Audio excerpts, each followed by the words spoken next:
চারদিকে ঢাক ঢোলের শব্দ আর রঙের মেলা, কিন্তু উৎসবের এই আড়ালে আমরা কি আমাদের ঈমানকে ঝুঁকিতে ফেলছি না?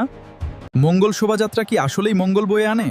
ইসলাম বলে মঙ্গল ও অমঙ্গলের মালিক একমাত্র আল্লাহ। তবে কেন এই কৃত্রিম আয়োজন? মূর্তিকে মঙ্গলের প্রতীক ভাবা কি শিরকের পর্যায়ে পড়ে না? সংস্কৃতির নামে বিশ্বাসের শিকড় উপড়ে ফেলা কি বুদ্ধিমানের কাজ?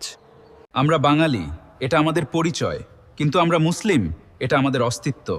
পরিচয় যেন কখনো অস্তিত্বকে গ্রাস না করে। হাজার কোটি টাকার অপচয় আর বিজাতীয় অনুকরণ কি আমাদের সংস্কৃতি? অথচ আমাদের পাশে কত মানুষ আজ অনাহারে।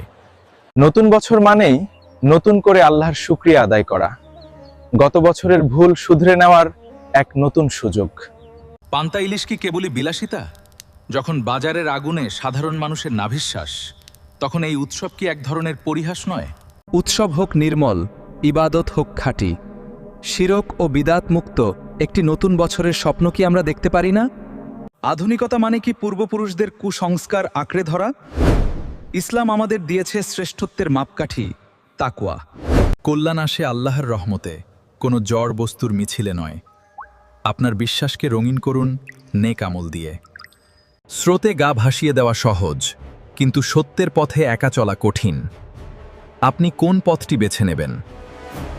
আনন্দ করুন, তবে সীমা লঙ্ঘন না করে। উৎসব হোক মানুষের কল্যাণে, আল্লাহর সন্তুষ্টির জন্য। আমাদের গৌরবময় ইতিহাস আছে নিজস্ব সংস্কৃতি। কেন আমরা অন্যের অন্ধ অনুকরণে নিজেদের বিলীন করব? 2026 সালের এই বৈশাখ হোক আত্মশুদ্ধির বছর। সত্যকে জানুন, বিশ্বাসের ওপর অটল থাকুন। ঈমান ও সংস্কৃতি, আপনার মতামত কি? কমেন্ট করুন।